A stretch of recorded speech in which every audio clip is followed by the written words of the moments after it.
Hey guys, how's it going?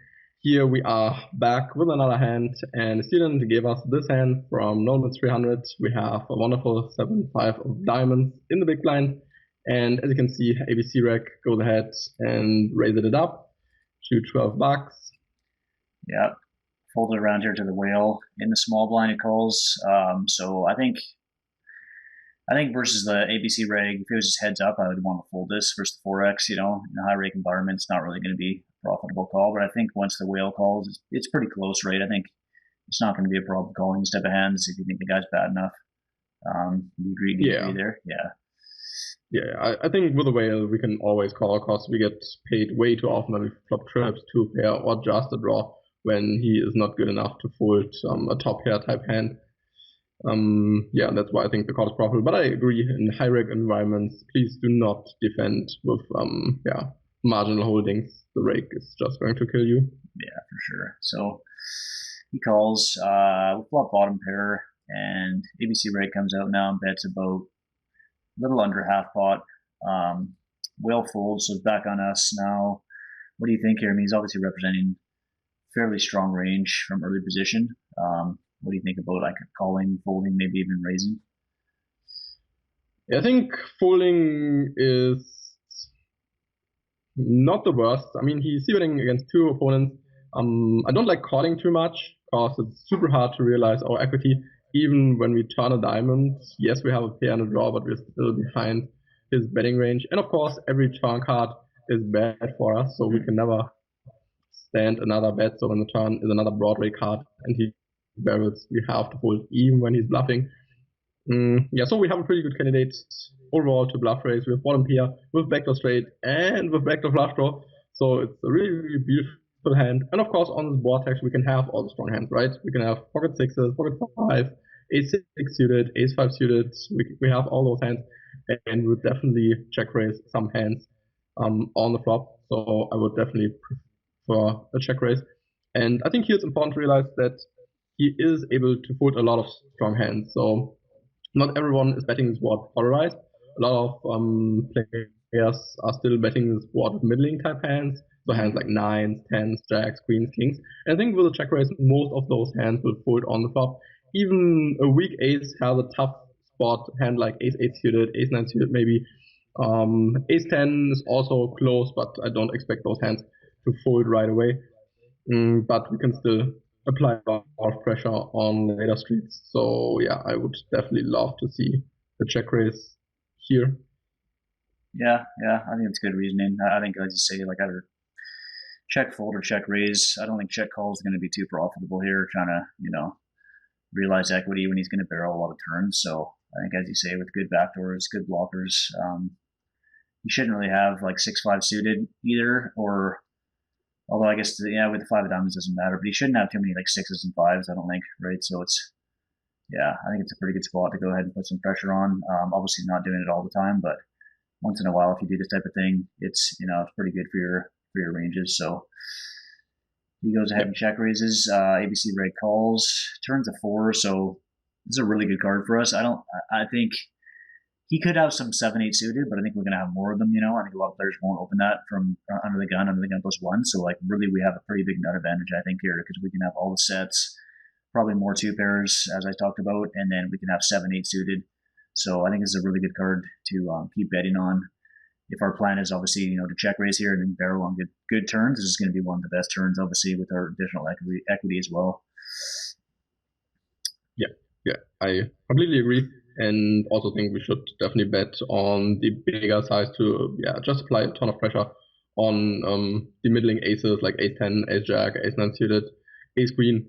Yeah, so that's what he does. He goes ahead and bets. I think the sizing's pretty good. You definitely don't want to go small, I don't think, because we're betting pretty polarized, right? It's not like we're check raising like ace 10 and then betting, so we're really repping like two pair plus here. So I think going bigger with narrow range will be the way to go. Yep. Which is what he does. And ABC reg calls. So obviously now we're thinking he's got a lot of ace X. I mean, he could have some traps. Maybe occasionally he has some sets and maybe some 7-8, but I think it's going to be a lot of hands like ace 10 plus, right? Trying to get to showdown. So yep. River pairs the board. I don't know. What do you think of this card? It's kind of interesting, right? Yeah, I mean, it's not changing a ton. We still have all the sets, we still have all the straights, we still have all the better two pairs. So I think river is pretty much a brick. I mean, besides 6-5 suited is discounted now, but that's about it. Not a lot of combinations. And yeah, we block the straight. We could have all the strong hands. It's really hard to find a better bluff than 7-5 of diamonds in this situation. So I think it's a pretty good spot to pull the trigger and bet big. Of course, you need to bet big enough to have enough fold equity, because like you already mentioned, his range is clearly defined. Yes, most of the time a hand that is like range that contains ace 10, ace jack, ace queen, and ace king. Sometimes pocket sixes, sometimes pocket fives, but I would give him probably like two combinations of those hands, because a lot of those hands is red flop or raise turn. So yeah, just one or two combinations overall left. So nothing to talk about overall. So his range is pretty kept. And yeah, I would definitely love to see a really, really big sizing here. So 250-ish, something around those lines to really apply a lot of pressure against the strong aces. I think when we bet like 180, so around half pot, we get snapped way too often. But this is also the problem of live cash, I think. So here we play against the ABC rack. But do you think most people are good enough to fold a hand like ace jack on the river? Yeah, I think it's close. I think if I knew he was a regular, it'd be something you can go for. But I think sizing even, I think if we're going to bet river, I think probably just even jam, right? Because we're repping so narrow, you know what I mean? Like we're basically telling them we have like a straight or a boat. So I really think if we're going to bet, probably like a least pot, and I think jam would be work best to try to get him off like ace queen, ace king. Because I think even going maybe like between 2 and 300, I think you'll get looked up a decent amount. Even though we don't have any bluffs, that's the thing, right? It's really hard for us to come up with too many bluffs on this board.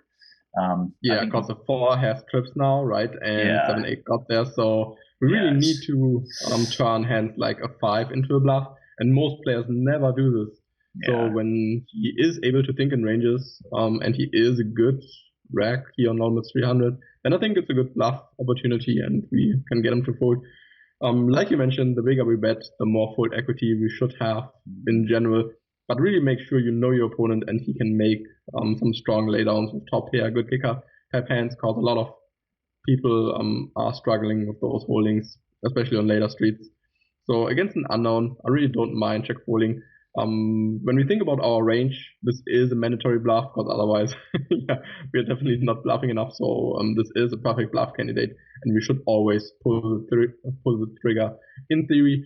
Yeah, I think in a tougher lineup in general, I would always bluff this hand on the river. But like you mentioned, when we think he's not good enough to fold on ace, we can check. And this is so important in live cash, right? When you have additional reads, always try to adjust your ranges and not think, well, we should always bet this hand because otherwise we are under bluffing. But you know your opponent is not folding ace 10, then this is clearly minus EV, because villain's range usually only contains hands like ace 10, ace jack, ace queen, ace king, and you need fold equity. When there's no fold equity, this is not a profitable bluff spot. So always break down villain's range and think about potential hands that can fold. If you're unsure and you cannot count combinations in your head, just open Ecolab, PokerStop, or whatever, right, and count combinations. Is he folding enough combinations that this is a profitable bluff spot? Of course, here it's really easy to count combinations, but in other situations when you can have more pairs, more two pairs, it's a bit tricky, and then the time off the feld is really worth it. Yeah, for sure. Yeah, definitely good points. Yeah, so I mean, I think I agree. It comes down to really, if you're playing in just a lower stakes, especially at a 1-3 game, you don't really want to be trying to bluff players off like pair of aces, right? Especially when you think they probably have a pretty good kicker, and it's just, again, even though we don't have that many bluffs, we really don't have like a ton of value either. That's the thing, right? A lot of guys are going to be like, well, if you have a full house, right, that's not many combos. I'm just going to call anyways, right? Even a board like this where it's like you really, like if you're a reasonable player and you were playing against someone and they check raise flop, bet turn, shove river here, like I think most, if you're a solid player, you're definitely going to be folding like ace king, even ace queen type hand, like ace queen, sorry, and even like ace king type hands a lot, right? But I think, as you said, you just can't count on people to be folding those, especially on the ace high boards, right? Like you can count on people to fold maybe top pair when it's like a pair of tens or something, but when it's the ace, I think people just tend to get really sticky. So yeah, I think those are good points. And he actually did end up just checking here, which is definitely fine. And ABC reg checks behind with ace queen suited, which I think is an okay check. I mean, he could probably maybe. It's hard to say. It's probably a good check Yeah, because like yeah, we could still have ace six and ace five that we're checking. So I don't really know if he's getting too much value by betting there. yeah. I think against a weaker opponent, it's definitely value bet. Cause again, we're playing 1-3. Some players like to check raise middling type top pairs on the flop. So hands like ace 10, ace jack, ace 9, ace 8, and all those hands are then check calling on the river for small amounts. But again, you need information for this against a better opponent. This is, or ace queen should never be a bet, because we should have a check raise river range, and then it's not the best spot to be in with ace queen. Yeah, for sure. All right, so yeah, interesting hand. I like the aggressive play, and just make sure when you're in these spots, you always think things through, and at least consider putting in those bluffs on the river. But then obviously think about your opponent. And the more you do this, it also obviously makes you much tougher to play against, right? When you're not really straightforward, because then you force people to actually call you down when they know you have some bluffs. They're not going to be able to just like fold everything except the very top of their range, and then the game becomes funner. You become tougher to play against. So definitely a lot to think about there. Yeah, really, really good point. I think especially when you play against the same opponents on a weekly basis, especially then it's really worth it, because then they see, oh, he's bluffing, right? He is not always having it, so I should probably call down the next time and not always fold to his check raise. So yeah, then it makes sense to have somewhat balanced ranges against those players. For sure. All right, cool. Well, yeah, we'll see you guys next week, and hope you enjoyed the hand. Yeah, see ya. See ya.